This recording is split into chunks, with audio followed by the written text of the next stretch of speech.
Hello friends, innovative destruction में आपका स्वागत है। अगर आप चैनल पर नए आए तो चैनल को सब्सक्राइब कर दीजिए, वीडियो को लाइक कर दीजिए, क्योंकि इस तरह का मैं बहुत इंटरेस्टिंग वीडियोस बनाता रहता हूं आपके लिए। ये बहुत ज़्यादा डिस्कशन का सब्जेक्ट है कि पंचायत सचिव में टाइपिंग होगा या नहीं। पंचायत सचिव एक ऐसा पद है जो बीच में लटका हुआ है। अभी तक क्लियर नहीं है कि बीएसएससी इस पर क्या फैसला लेगी। सचिव के द्वारा बोला गया है कि पंचायत सचिव के पोस्ट पर कंप्यूटर टंकन का ज्ञान आवश्यक है, पर नियमावली से काम लिया जाएगा। नियमावली क्या है ये आप सबको पता है। नियमावली के हिसाब से टाइपिंग का ज्ञान नहीं भी हो तो नौकरी दिया जाएगा और टाइपिंग और computer skill test provisional period में लिया जाएगा। पर कुछ दिन पहले जो ऑडियो कॉल वायरल हुआ था उसमें एक ऑफिसर ने बोला कि ये पूछने पर कि परमानेंट जॉब है, इसमें इसी तरह से होता है। अगर आपको ज़्यादा प्रॉब्लम है तो आप खुद से एग्ज़ाम कंडक्ट करा लीजिए। इस तरह का बेतुका बात बोला गया है तो क्या होगा अगर बीएसएससी पंचायत सचिव में टाइपिंग पर मेरिट लिस्ट बना दे। इससे दो बातें होंगी। एक तो जो ज़्यादा नंबर वाले होंगे और हिंदी और इंग्लिश का टाइपिंग स्पीड कम होगा, वे मायूस हो जाएंगे क्योंकि उनका सिलेक्शन नहीं हो पाएगा। दूसरा वे होंगे जो कम मार्क्स वाले होंगे पर उनको पास टाइपिंग का स्किल होगा, वे दोनों टाइपिंग अच्छे से कर लेते होंगे, वे खुश हो जाएंगे क्योंकि उनका सिलेक्शन हो जाएगा। पर उनका खुशी भी ज़्यादा देर तक नहीं रहेगा, क्योंकि इसका प्रूफ मैं आपको आगे चल के बताऊँगा।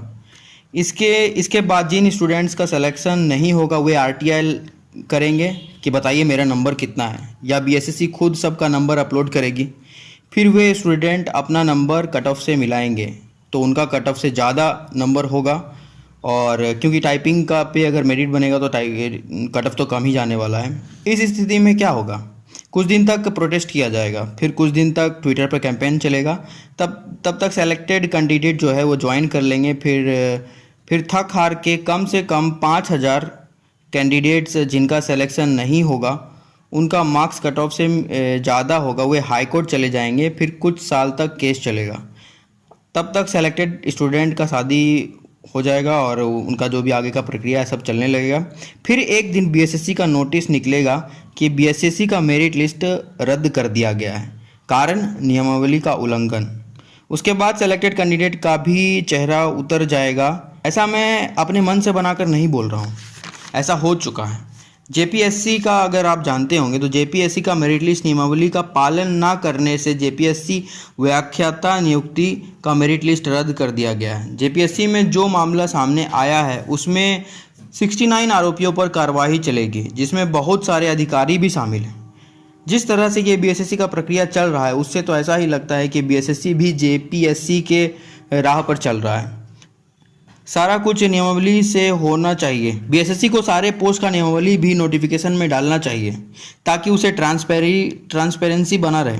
पर बीएसएससी में ट्रांसपेरेंसी कितना है ये आप लोग जानते हैं। इसी ट्रांसपेरेंसी का एक केस पहले चल रहा है। अगर उस केस का कुछ उल्टा सीधा रिजल्ट आ गया, कुछ जजमेंट उसका उल्टा सीधा आ गया, तो ये जितना भी प्रक्रिया अभी आगे चल रहा है ये सारा रद्द हो जाएगा। मेंस के पहले अगर आपको याद हो तो एक नोटिफिकेशन आया था जिसमें हाई कोर्ट के आदेश के अनुसार कैंडिडेट कोई अधिकार नहीं रखता भविष्य में किसी भी दावेदारी पर। इसलिए आप देख रहे हैं कि बीएसएससी का डगर आगे कितना कठिन है और आगे कितनी समस्याएं हैं। हम आशा करते हैं कि इस वैकेंसी का कुछ बुरा ना हो, क्योंकि इसमें बहुत सारे लोगों की आस जुड़ी है। धन्यवाद।